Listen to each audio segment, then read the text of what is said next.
Berbekal rekaman pengendara sepeda motor yang membawa 8 ekor anjing dengan kondisi terikat dan dimasukkan dalam karung di Jalan Kolonel Haji Burlian, Palembang, aktivis hewan dari Animal Hope Shelter Indonesia melapor ke Polda Sumsel terkait dugaan penjagalan hewan.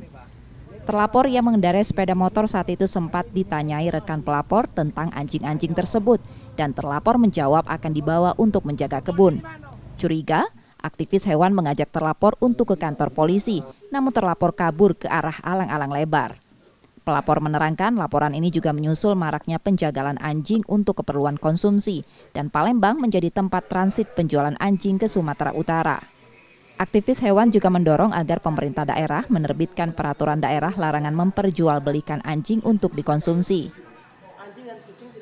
Terkait kasus yang viral di mana ada dugaan bahwa 8 ekor anjing yang dibawa oleh salah satu pengendara kendaraan bermotor yang ditemukan oleh tim kami di Palembang. Ini ada indikasi bahwa anjing-anjing ini akan dibawa ke tempat pengepul penjagal yang akan dipotong untuk dijadikan masakan olahan konsumsi konsumen pemakan daging anjing.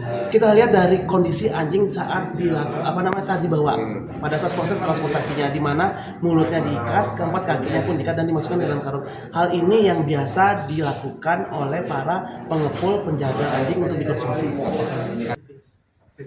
Laporan terkait dugaan penganiayaan hewan tersebut diterima SPKT Polda Sumatera Selatan. Reski Oktora, Muklas Diferensial, Kompas TV, Palembang, Sumatera Selatan.